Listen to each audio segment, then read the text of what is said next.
Everyone, मैं आपका युवांग सिंह। अभी तक कुछ नहीं पढ़ा। केमिस्ट्री का पेपर सर पे है, 12 घंटे बाद पेपर है। कैसे करोगे ये सोच रहे हो? तो मैं आपको स्ट्रेटजी बताने वाला हूँ जिसका अगर आपने कुछ भी नहीं पढ़ा है तो अब भी 50+ ला सकते हो इस स्ट्रेटजी से। प्लीज़ फॉलो कर देना, क्योंकि आपके लिए इतनी मेहनत कर रहा हूँ। सब्सक्राइब कर देना प्लीज़, और लाइक भी कर देना। इतनी मेहनत, खुद का मेरा भी पेपर है, क्या कहते हैं, फिर भी मैंने आपके लिए मेहनत की। मेरा इस बार जेई का अप्रैल अटेम्प्ट है, क्योंकि मेरी थोड़ी कम परसेंटाइल इस बार आई थी। मैं अच्छी परसेंटाइल लाना चाहता था। बाकी मैं आपको बताता हूँ क्या करना है। पहले आपको आईओसी उठाना है।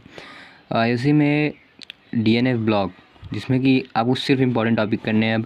अब पूरे चैप्टर के पीछे मत भागो, वरना फेल होने से कोई रोक नहीं सकता यार। आई एम सो सॉरी, मुझे ऐसा बोलना नहीं चाहिए। बाकी मेरी बात को ध्यान से सुनो। डीएनएफ ब्लॉक उठाओगे, उसमें लेंथेनाइट कंस्ट्रक्शन और KMnO4 से K2Cr2O7 का रिएक्शन, जो सबसे इम्पॉर्टेंट रिएक्शन है।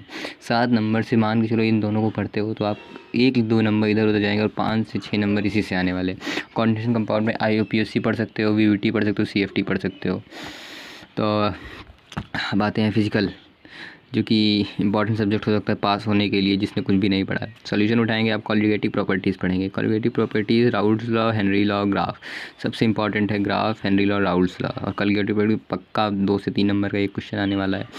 इलेक्ट्रोकेमिस्ट्री उठाएंगे, नेरेस्ट इक्वेशन पढ़ लेंगे, कोलराउच लॉ, फैराडे लॉ, इतना पढ़ लेंगे। और chemical kinetics, first order, half life और अर्हेनियस इक्वेशन। अगर फिजिकल में इतना भी पढ़ लेते हैं आप, 23 आउट ऑफ कम से कम, अगर आप इतना भी कर लेते हैं आईओसी और फिजिकल, तो आप पास हो जाएंगे आराम से। और ऑर्गेनिक अगर आपने कुछ नहीं पढ़ा तो आपको इतना करना है। नेम रिएक्शन कर लेनी है, 5 से 7 मार्क्स की नेम रिएक्शन आती है। डिस्टिंग्विश टेस्ट हो जाता है, 2 से 3 कर लीजिएगा। मॉलिक्यूल तो पूरा, इससे आपको 7 मार्क्स फ्री के मिल रहे हैं, इतना याद रखिए। और उसके बाद जितने मैकेनिज्म है रिएक्शन के, उसको कर लीजिएगा। मैंने आपके लिए एक टाइम टेबल बनाया है। अभी 6 बजे से, आप शाम 6 बजे से, अगर आपने अभी तक कुछ नहीं पढ़ा, शाम 6 बजे से 8:30 तक आप आईओसी ख़त्म करेंगे, खाली इंपॉर्टेंट टॉपिक जितने मैंने बताया उसको देख करके।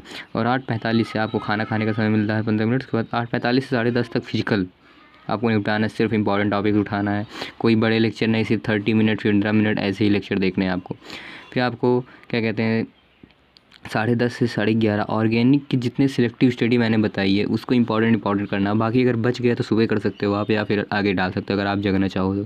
फिर 11:30 से 12 आधे घंटे में अपने जितना सुबह से लेकर शाम, मतलब अभी शाम को पढ़ा या दिन में जितना भी पढ़ा उसको रिवाइज़ करिए, क्योंकि बिना रिवीजन के कोई मतलब नहीं है। और सो जाओ, सोना इंपॉर्टेंट है। 5 से 6 घंटे की स्टडी, उसके बाद आपको सोना ज़रूरी है। उसके बाद फिर सुबह एक बार उठकर रिवीजन कर लेना, इतना इनफ है। अगर आप 50+ लाना चाहते हैं, अगर आपने स्ट्रिक्टली फॉलो किया आप 50+ ला सकते हैं। अगर स्ट्रिक्टली नहीं भी, अगर नॉर्मल फॉलो किया, फिर भी आप 45+ रहेंगे, मेरी गारंटी है। और अगर कोई भी ज़रूरत चाहे तो मुझे सब्सक्राइब करें और कमेंट करें, और कोई भी दिक्कत हो तो मुझे बताएं। मैं अभी पढ़ ही रहा था, बस मैंने सोचा अपने जूनियर्स के लिए कुछ कर दूं। Thank you to all.